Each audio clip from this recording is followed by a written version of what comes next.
ओम नमः शिवाय। आप सभी का आपके अपने YouTube चैनल किटकैट स्टोरीज पर हार्दिक स्वागत है। हर महीने की त्रयोदशी तिथि को भगवान शिव की कृपा पाने के लिए प्रदोष व्रत रखा जाता है। दिनों के अनुसार पढ़ने वाले प्रदोष व्रत का नाम भी अलग अलग होता है और इनकी कथाएं भी अलग अलग होती हैं। जैसे कि शुक्रवार के दिन पढ़ने वाला प्रदोष व्रत शुक्र प्रदोष व्रत कहलाता है। धार्मिक ग्रंथों के अनुसार इस दिन विधि विधान से व्रत करने और भगवान शिव का पूजन करने से सभी प्रकार के दुख दूर हो जाते हैं। भक्तों को किसी प्रकार के रोग दोष का भय नहीं रहता। प्रदोष व्रत के दिन पूजन प्रदोष काल में किया जाता है। सुबह के समय साधारण विधि से भगवान शिव सहित पूरे शिव परिवार की पूजा करके और यदि समय हो तो व्रत कथा पढ़कर या सुनकर उपवास प्रारंभ किया जाता है और दिन भर उपवास रखकर शाम को सूर्यास्त के लगभग 45 मिनट पहले से यानी कि प्रदोष काल के समय से पूजन आरंभ कर दिया जाता है। प्रदोष काल सूर्यास्त से 45 मिनट पहले और 45 मिनट बाद का माना जाता है। प्रदोष काल के समय में पूजा करने से भगवान शिव अपने भक्तों की सभी पुकार सभी मनोकामनाएं बहुत जल्दी सुनते हैं। यदि आप प्रदोष काल के समय पूजा करने में असमर्थ हैं और आप काम के कारण कहीं बाहर रहते हैं, आप उस समय अपने घर पर जाकर पूजा नहीं कर सकते हैं, तो ऐसे में आप जहाँ कहीं भी हैं वहीं पर प्रदोष काल के समय सच्चे मन से भगवान शिव का ध्यान करें। किसी भी मंत्र का जाप करें, जैसे कि ओम नमः शिवाय या महामृत्युंजय मंत्र का जाप करें। यदि आपको रुद्राष्टकम का पाठ आता है तो शिव रुद्राष्टकम का पाठ भी आप इस समय कर सकते हैं और भगवान शिव से क्षमा याचना करके आपको प्रार्थना करनी चाहिए कि हे भोलेनाथ, आज मैं प्रदोष काल के समय पूजा करने में असमर्थ हूँ और इस समय की गई मानसिक पूजा को आप जरूर स्वीकार कीजिएगा। फिर उस समय आप भगवान शिव की मानसिक पूजा करके फिर जब भी वापस घर आते हैं उस समय आप विधि विधान से पूजा कर सकते हैं। लेकिन पूरी कोशिश यही करनी चाहिए कि प्रदोष काल के समय आप शिवलिंग का पूजन करें, शिवलिंग का अभिषेक करना चाहिए और भगवान शिव को उनकी प्रिय वस्तुएं जैसे कि चंदन, बेलपत्र, भांग, धतूरा आदि अर्पित करने चाहिए। आज की इस वीडियो में आप सुनने वाले हैं शुक्र प्रदोष व्रत कथा। उससे पहले जान लीजिए आज के प्रदोष काल के समय के बारे में। तो आज यानी 8 मार्च शुक्रवार को प्रदोष काल का समय रहेगा शाम 5:44 से 7:14 तक। आज ही माँ शिवरात्रि का पर्व भी है। आप सबको माँ शिवरात्रि की भी हार्दिक शुभकामनाएं। आप माँ शिवरात्रि व्रत की कथा और पूजा विधि की जानकारी भी हमारे चैनल पर देख सकते हैं। जिसके लिए चैनल को सब्सक्राइब नहीं किया हो तो जरूर कर लीजिएगा। शुक्र प्रदोष व्रत कथा के अनुसार एक नगर में 3 मित्र रहा करते थे, राजकुमार, ब्राह्मण कुमार और धनिक कुमार। राजकुमार और ब्राह्मण कुमार दोनों तो विवाहित थे, लेकिन धनिक पुत्र का विवाह तो हो गया था, लेकिन उसका गौना अभी शेष था। इसलिए धनिक पुत्र की पत्नी अपने मायके में ही थी। एक दिन तीनों मित्र स्त्रियों के बारे में चर्चा कर रहे थे। तभी ब्राह्मण कुमार ने स्त्रियों की प्रशंसा करते हुए कहा कि नारीहीन घर तो भूतों का डेरा होता है। धनिक पुत्र ने ये सुना तो तुरंत ही उसने अपनी पत्नी को घर लिवा लाने का निश्चय कर लिया। धनिक पुत्र को उसके माता पिता ने बहुत समझाया कि बेटा, अभी शुक्र देवता डूबे हुए हैं, ऐसे में बहू बेटियों को उनके घर से विदा करवा कर लाना शुभ नहीं माना जाता। लेकिन धनिक पुत्र ने अपने माता पिता की एक नहीं सुनी और वह अपनी ससुराल पहुंच गया। ससुराल जाने पर उसका खूब आदर सत्कार किया गया। कुछ समय के बाद जब उसने अपनी पत्नी को भी साथ चलने के लिए कहा, तब उसके ससुराल वालों ने उसे समझाने का प्रयास किया, परंतु वह तो अपनी पत्नी को विदा कराने की जिद पर अड़ा रहा। धनिक पुत्र की जिद के कारण कन्या के माता पिता को आखिरकार अपनी पुत्री की विदाई करनी पड़ी। विदाई कराने के बाद दोनों पति पत्नी शहर से बाहर निकले ही थे कि बैलगाड़ी का पहिया निकल गया और बैल की टांग टूट गई। दोनों को बहुत चोट आई, लेकिन फिर भी वो किसी तरह चलते रहे। अभी कुछ ही दूर पर पहुंचे थे कि उन्हें रास्ते में ही डाकू मिल गए। डाकुओं ने उनका सारा धन लूट लिया। जैसे ही दोनों घर पहुंचे कि धनिक पुत्र को सांप ने डस लिया। तुरंत ही उसके पिता ने वैद्य को बुलवाया, तो वैद्य ने उसे देखने के बाद बताया कि इसकी तो 3 दिन बाद मृत्यु हो जाएगी। जब धनिक पुत्र के मित्र ब्राह्मण कुमार को ये खबर मिली तो वह धनिक पुत्र के घर पहुंचा और उसके माता पिता को शुक्र प्रदोष व्रत रखने के बारे में बताया और उनसे कहा कि इसे पत्नी सहित वापस ससुराल भेज दें। तब धनिक ने ब्राह्मण कुमार की बात मानकर पत्नी सहित अपने पुत्र को उसकी ससुराल भेज दिया। जल्दी ही शुक्र प्रदोष व्रत का दिन आया। तब उसने विधि विधान से प्रदोष व्रत रखा, जहां पर इस व्रत को रखने से उसकी हालत ठीक होती चली गई और शुक्र प्रदोष के महात्म्य से उसके सभी कष्ट दूर हो गए। उसके बाद शुभ मुहूर्त में वह अपनी पत्नी को विदा कराकर अपने घर वापस लेकर आया। शुक्र प्रदोष व्रत के दिन इस कथा को अवश्य ही पढ़ना या सुनना चाहिए। मान्यताओं के अनुसार शुक्र प्रदोष व्रत रखने से भगवान शिव की कृपा प्राप्त की जा सकती है। इससे जीवन में किसी भी प्रकार का अभाव नहीं रहता। इतना ही नहीं, हर प्रकार के आर्थिक संकटों का समाधान करने के लिए भी जीवन में प्रदोष व्रत अवश्य ही रखने चाहिए। व्रत के प्रभाव से हर तरह के रोग दूर होकर बीमारियों पर होने वाले खर्चों में कमी आती है। भगवान शिव को ज्ञान और मोक्ष का दाता भी माना जाता है, इसलिए मोक्ष प्राप्ति की इच्छा रखने वाले भक्तों को अपने जीवन में प्रदोष व्रत अवश्य ही रखने चाहिए। दाम्पत्य जीवन में मधुरता बनाने के लिए और खासकर जिन लोगों के विवाह संबंधी कोई समस्याएं बहुत ज़्यादा हों, तो ऐसे लोगों को अपने घर पर आई हुई किसी भी स्त्री को मिठाई खिलाकर ही वापस भेजना चाहिए। इस दिन अपने घर को, अपने मंदिर को साफ सुथरा करके पूजन करना चाहिए। भगवान शिव की पूजा में काले गहरे रंग के वस्त्रों का प्रयोग नहीं करना चाहिए। किसी भी प्रदोष व्रत में यदि हो सके तो सफ़ेद या हल्के गुलाबी रंग के वस्त्र धारण करके पूजा करनी चाहिए। पूजा हमेशा पूर्व दिशा की ओर मुंह करके और कुश के आसन पर बैठकर ही करनी चाहिए। कथा के साथ ही भगवान शिव की स्तुति, रुद्राष्टकम का पाठ और शिव चालीसा के साथ ही भगवान शिव की आरती भी जरूर करनी चाहिए। तो अब आपको ये सारे पाठ सुनाने जा रहे हैं। आप धैर्य और संयम के साथ इन सभी पाठों को पूरा जरूर सुनिएगा। आशुतोष शशांक शेखर चंद्र मौलि चिदंबरा, कोटि कोटि प्रणाम शंभु, कोटि नमन दिगंबरा। निर्विकार ओंकार अविनाशी, तुम्ही देवाधिदेव, जगत सर्जक प्रलय करता, शिवम सत्यम सुंदरा। निरंकार स्वरूप कालेश्वर महायोगीश्वरा, दयानिधि दानेश्वर जय, जटाधार अभयंकरा। शूलपाणि त्रिशूलधारी, औघड़ी बाघंबरी, जय महेश त्रिलोचनाय, विश्वनाथ विशंभरा। नाथ नागेश्वर हरो हर, पाप साप अभिशाप तम, महादेव महान भोले, सदाशिव शिव शंकरा। जगतपति अनुरक्ति भक्ति, सदैव तेरे चरण हो, क्षमा हो अपराध सब, जय जयति जगदीश्वरा। जन्म जीवन जगत का संताप ताप, मिटे सभी, ओम नमः शिवाय मन, जपता रहे पंचाक्षरा। आशुतोष शशांक शेखर चंद्र मौलि चिदंबरा, कोटि कोटि प्रणाम शंभु, कोटि नमन दिगंबरा, कोटि नमन दिगंबरा।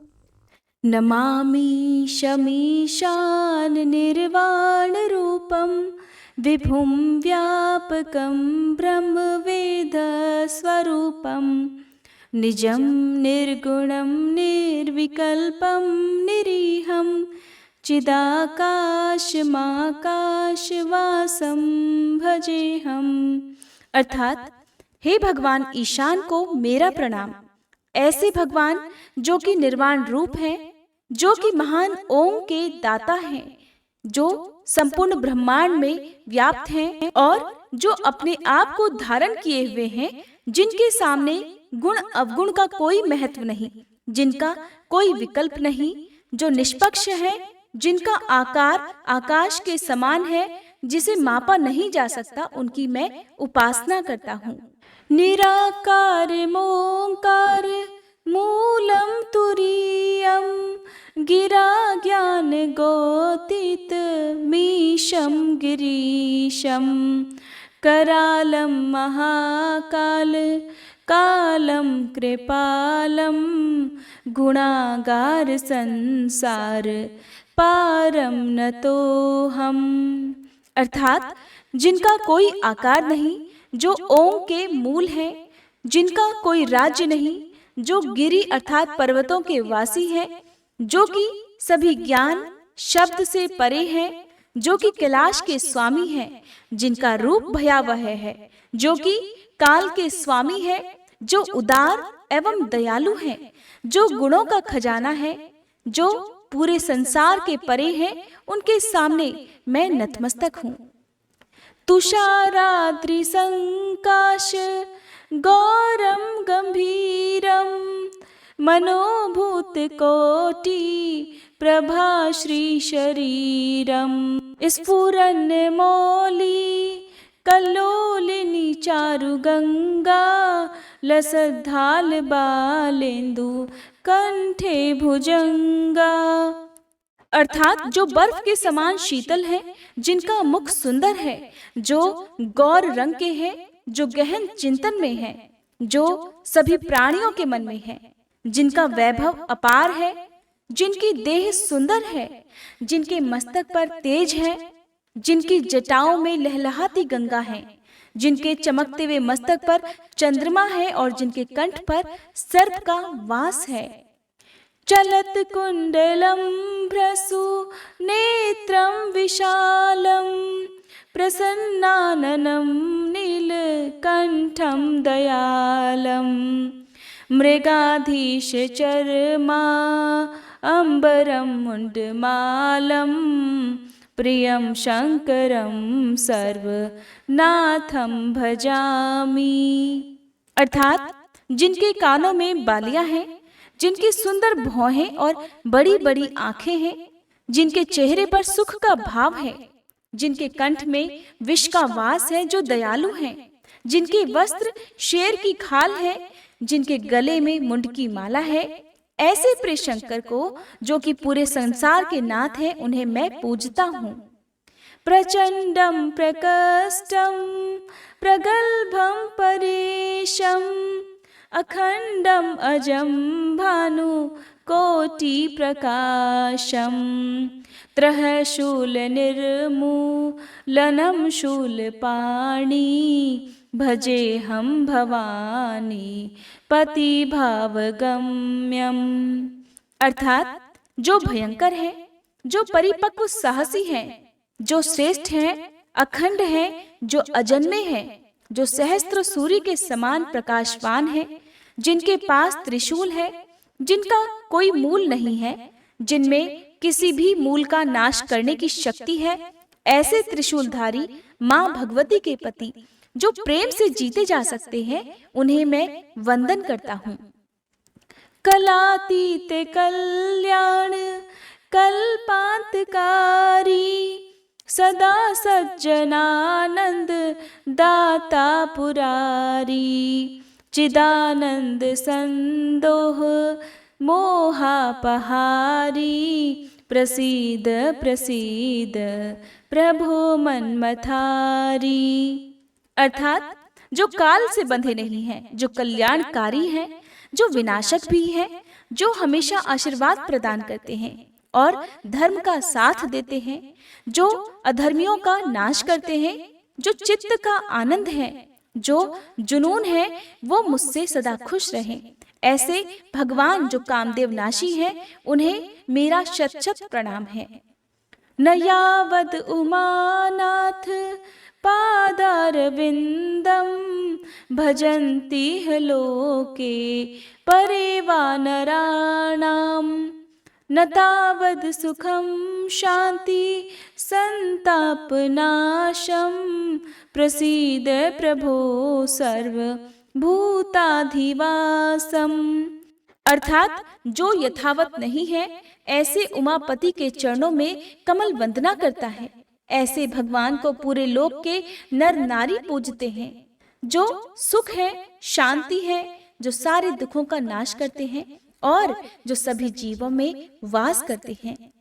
न जानामि योगम जपम नैव पूजा न तो हम सदा सर्वदा शंभुतोभ्यम जरा जन्म दुखोग तातप्यमानम प्रभो पाहि आपन नमामीश शंभो। अर्थात मैं कुछ नहीं जानता, न योग न ध्यान, ऐसे देव के सामने मेरा मस्तक झुकता है। सभी सांसारिक कष्टों, दुखों से, दर्द से ऐसे देव मेरी रक्षा करें, मेरी बुढ़ापे के कष्टों से रक्षा करें। मैं सदा ऐसे शिव शंभु को प्रणाम करता हूँ।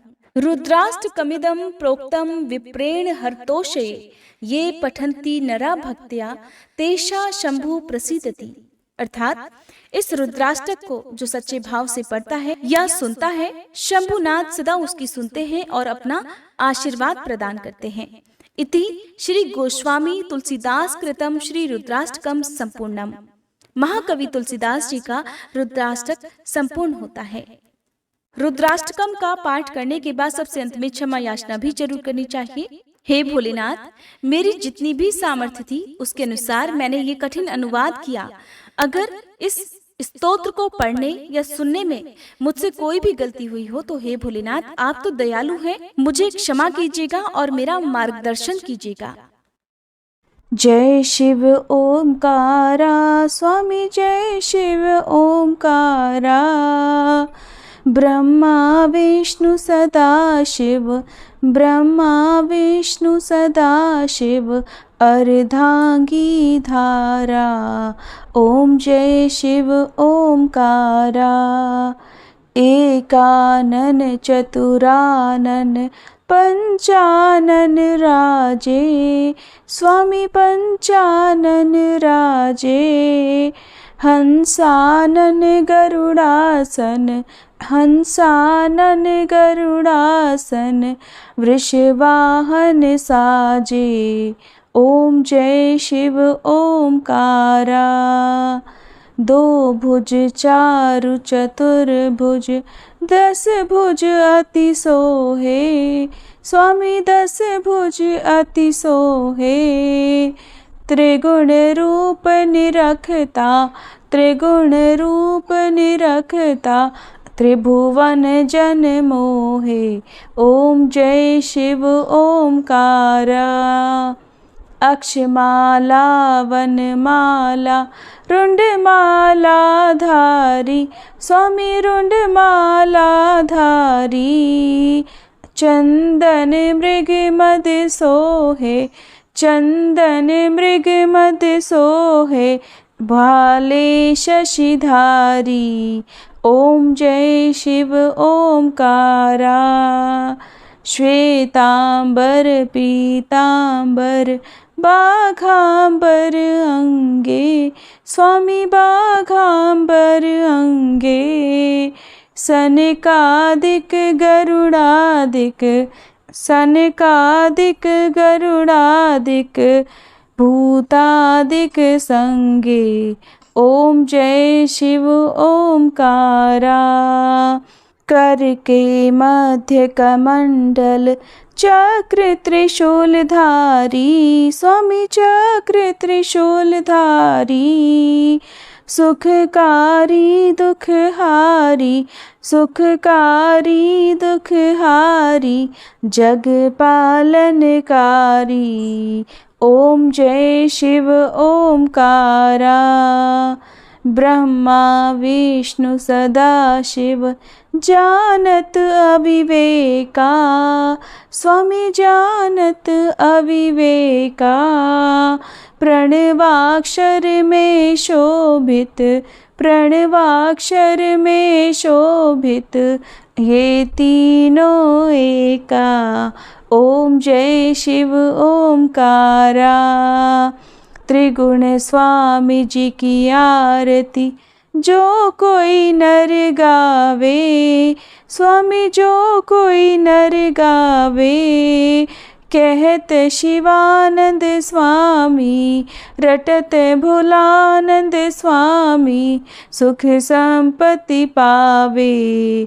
ओम जय शिव ओमकारा। ओम जय शिव ओमकारा। स्वामी जय शिव ओमकारा। ब्रह्मा विष्णु सदा शिव, अर्धांगी धारा।